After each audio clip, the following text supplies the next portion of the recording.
Hello again, I'm Ruth, and today I'm going to be talking about the Walden Media film franchise of The Chronicles of Narnia. There's also the 1979 animation, which really funnily has all the children in very 70s outfits, even though they're supposed to be World War II refugees. And then there's the late 80s BBC miniseries, which is absolutely gorgeous because it's got grown-ups dressed as woodland animals, and also the Telmarines wear these sort of samurai suits for their battle armour. But I'm going to be talking about the films today, so here we go. Starting with The Lion, the Witch and the Wardrobe, which was an immensely popular film at its release, and I think continues to be a classic film to this day. It's actually strikingly similar to a film which was released the year before, in 2004, called Five Children in It, which is also based on a fantasy book and has two boys and two girls sent off to a country house as refugees in World War II. And in Five Children in It, they meet a strange creature called It who can grant them wishes. But the dynamic between the children is really similar, because the oldest boy is trying to look after everyone, and then the youngest boy is misbehaving because he misses the father, and he's constantly challenging the authority of the oldest boy. And they even have the exact same argument of, "You're not Dad!" So I just thought that was really interesting when I first watched Five Children in It. They're not the exact same film because the whole narrative of the fantasy is completely different, but the dynamic of the children is just very similar, with the girls sort of being peacemakers. And I like how in The Lion, the Witch and the Wardrobe they have added a bit more infighting, and they can clearly, love each other, but at the same time they get really annoyed and sort of a bit unfairly critical of each other and make fun of each other, which is quite good. They don't seem to have been ever told by their parents stranger danger, because I'm pretty sure if they were given nice food by anyone they would just go with them. So it's very fortunate that Mr. Tumnus has a conscience. He's an unusual kidnapper in that right in the middle of it he just has a breakdown and he's like, "This is a terrible thing to do and my father would be so disappointed." So Lucy's very lucky that her kidnapper happens to be like that, because otherwise she'd be an absolute goner.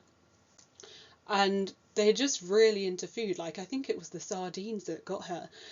And they were actually talking about making an Americanized version where it was set in modern America, and Turkish Delight, which the White Witch gives to Edmund, would instead be like a hot dog or something. And I'm very thankful that that atrocity did not come into being. The director of this film, who's the Shrek director, he really loved the Narnia book series, so fortunately he kept very faithful, including with Father Christmas, who, even when C.S. Lewis was writing the Chronicles of Narnia, his friend Tolkien, the Lord of the Rings guy, was like, "Why are you putting in Father Christmas? That doesn't make any sense because there's no Jesus in Narnia. So why would you put that in?" And there is technically a Jesus because Aslan is secretly Jesus, but he's Aslan in Narnia, so it doesn't really make sense. And I think the reason why it sort of actually does for Lewis is, I've read the thesis Planet Narnia by Michael Ward, and that proposes that the Chronicles of Narnia, each book is based on a medieval planet, which each have different personalities. And the medieval planets included the sun and the moon as planets. And The Lion, the Witch and the Wardrobe, Michael Ward thinks, is based on Jupiter, which is jovial and festive. And who's the most jovial and festive mythical character? Well, Father Christmas. So it actually suits the theme of the book if you see it from that perspective. Although it's still a bit weird that Father Christmas gives all the children weapons. That's a little bit unusual for Father Christmas. And again, because the director had done Shrek, Rupert Everett, who'd been in Shrek 2 as Prince Charming, took advantage of that, and he was just like, give me any part in The Lion, the Witch and the Wardrobe, I just want to be in it. So he was given the part of the fox, which is a much bigger part than in the book. I'm not sure he says that much at all in the book, but in the film he's got this big role as sort of part of the resistance against the White Witch, and he's actually quite important as part of the greatest character arc in this film, which is Edmund's character arc, because Edmund actually stands up to the White Witch in order to protect the fox, and she strikes him in the face, which is pretty intense. Like, you can really see how evil the White Witch is. I forgot how scary she was, to be honest. And the fox sort of having this posh accent and making fun of the wolves is really quite good. And for some reason, Morgan, the chief of police, who's a wolf, is American, which I think works quite well, but is just odd because the fox is sort of posh English, and then the beavers have sort of colloquial accents, and just suddenly out of the blue is this American voice. But I think it's quite nice because it's sort of getting back at the Americans for constantly casting British people as evil, so, you know, they can deal with having one wolf who's a bit evil. I think Edmund was actually the actor auditioned for Nanny McPhee and lost out to Thomas Sangster. But to be honest, being Edmund in The Lion, the Witch and the Wardrobe is a sort of much better film to be in, I think. Although he quit acting later on, and unlike Thomas Sangster, I think the actor who played Edmund is now a politician or something. But it's a really big role in this film, and I think he did it very well. One last thing I wanted to say was that my sister had the beautiful top trumps for this film, which have sort of gold lettering, and one of the cards is the wardrobe, whose wisdom is 48, which is like one of the highest wisdoms, but the courage is not applicable, the cruelty is not applicable, and the combat skills are non-applicable. But for some reason, the wardrobe is at the same time very wise. So I just wanted to share that with you. Next we have Prince Caspian, which I've got to say is my favourite film in this franchise, despite I think most people thinking The Lion, the Witch and the Wardrobe is better. It might be the battle scenes, because my favourite sequence in it is not in the book, it's an extra battle scene where they try to siege Miraz's castle. And I think one of the reasons why I like it so much is because they utilise the fantasy creatures really effectively.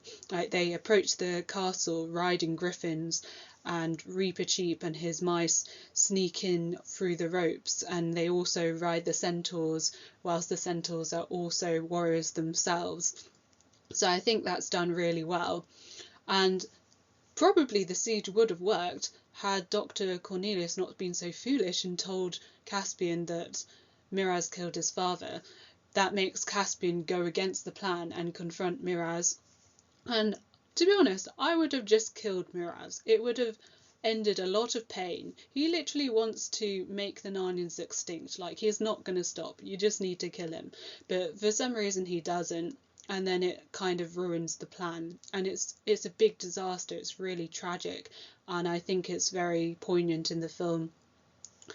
And then in the battle scene at the end, it's also really awesome because Lucy's called up the trees and they put down their roots and they go all through the battlefield, which is really long, and then pull down the catapults, which are killing them from the other end, and then all the Narnians cheer, and that's really nice.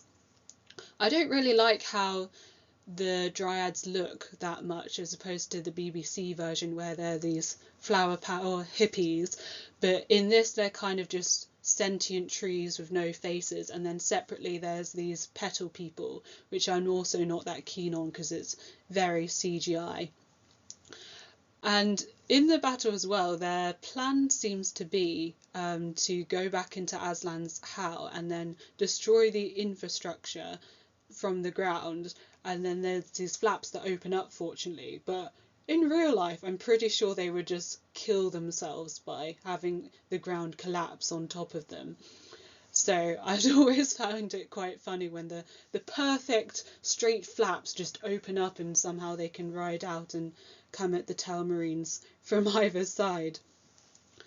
The dynamic between Peter and Edmund continues with a sort of, strain.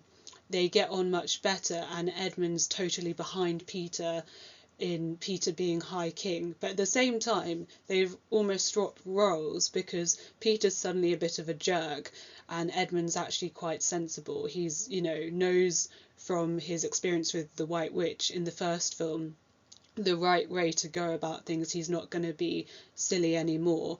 And note this, because it's important with the annoying bit in the third film, he is totally over the White Witch. He would never ever go back to her side.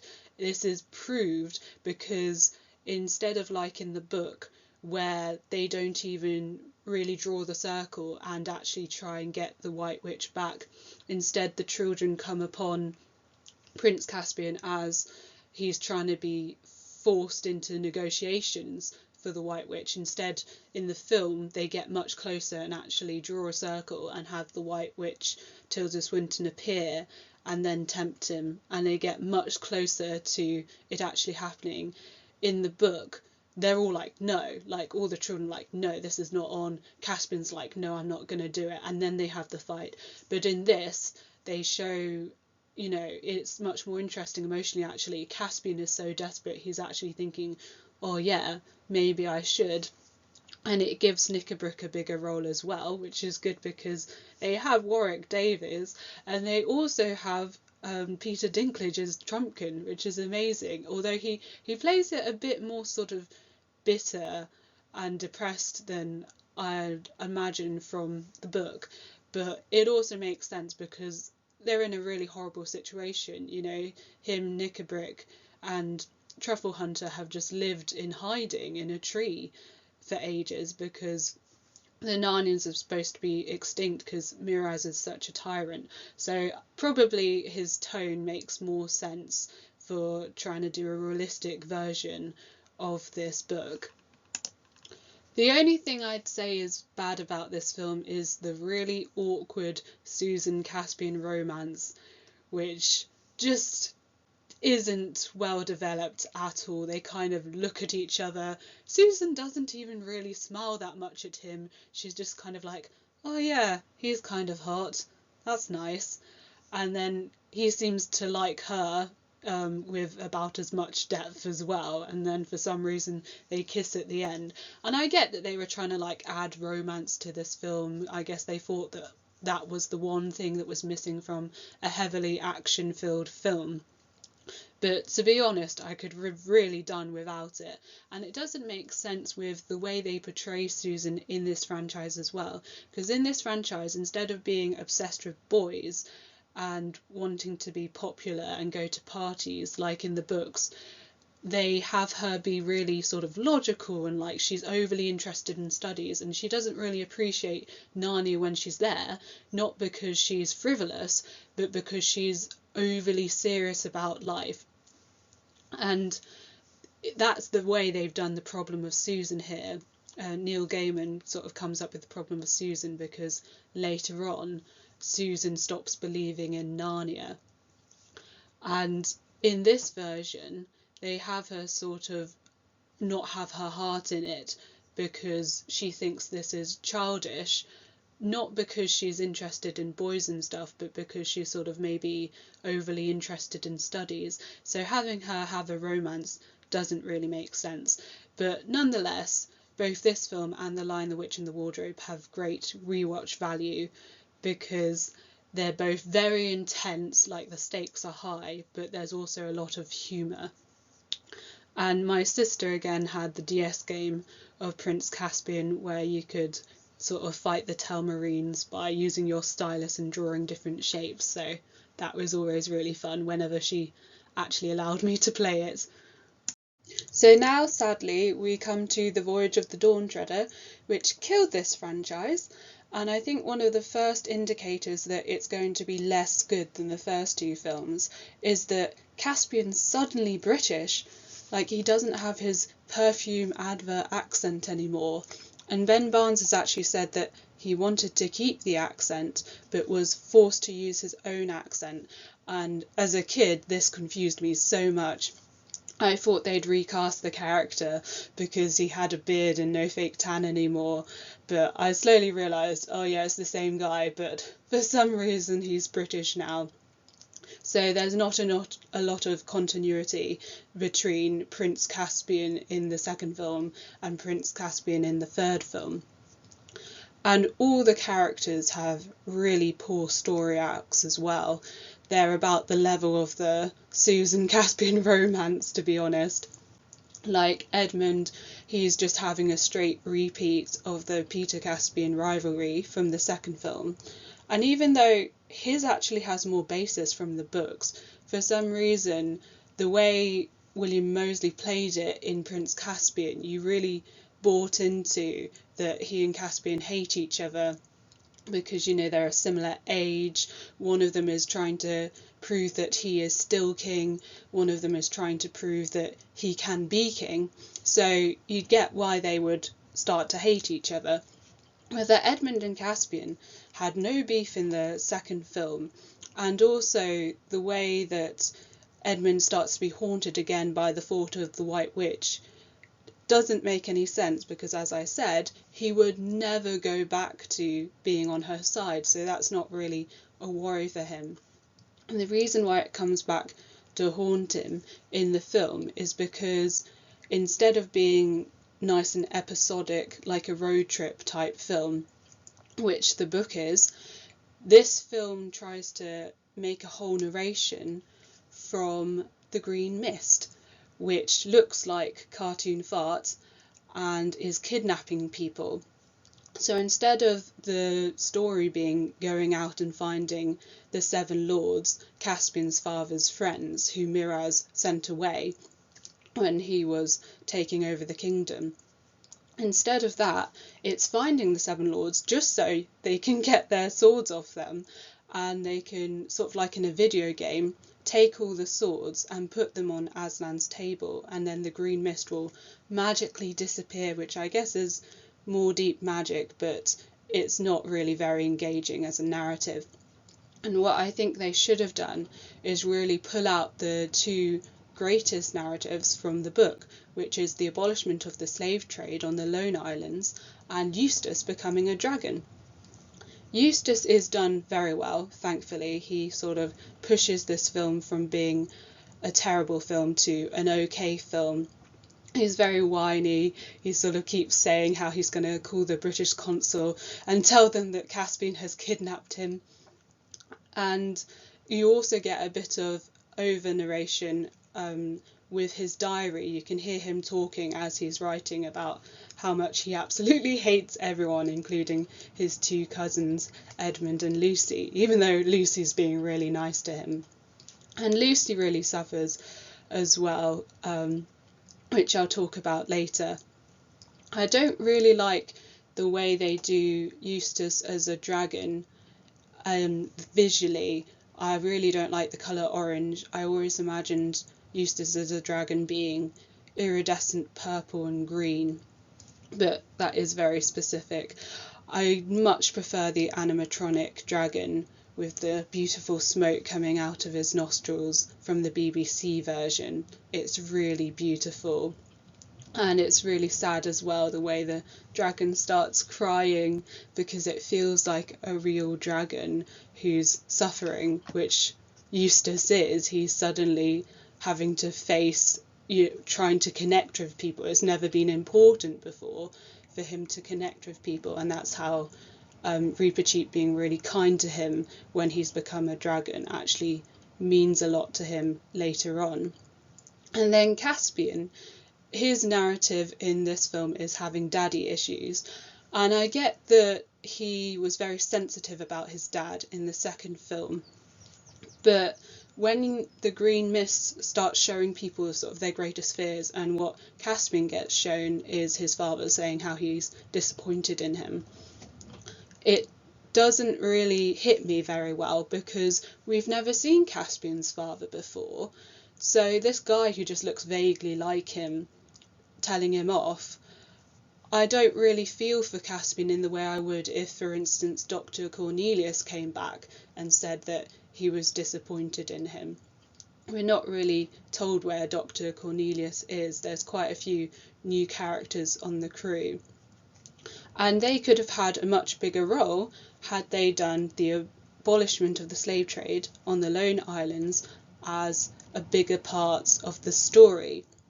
Because in the book it's really interesting.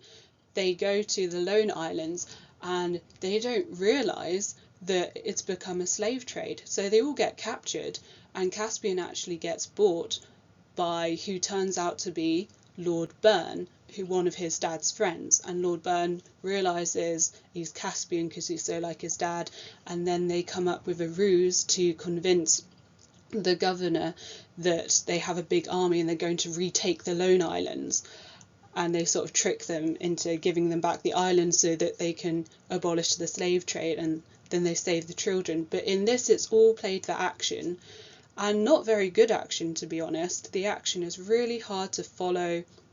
Lucy gets sort of a cool fight scene, which she's never really got before, but other than that, it really cuts down Lord Byrne's role in the story, and it's just not half as interesting as it could have been because it's so quickly gone through because they want to get on with the rest of the islands, to be honest. Lucy's character also really suffers in The Voyage of the Dawn Treader. We know from the previous two films that she's a relational person, like she befriends Mr. Tumnus in the first film, and then in Prince Caspian she befriends Trumpkin. So I suppose you could say in this film she befriends the annoying stowaway girl who doesn't exist in the book in this film, but it's not half as strong as the two previous friendships. And with her story arc, they always seem to go along the line of that she's jealous of Susan and wants to be her because she's so pretty, which they also did in the BBC version. And I think in this film franchise that makes no sense because Lucy is such a vivacious, wonderful character, and for her to literally want to be Susan, who's miserable and aloof the whole time in the other two films, makes no sense.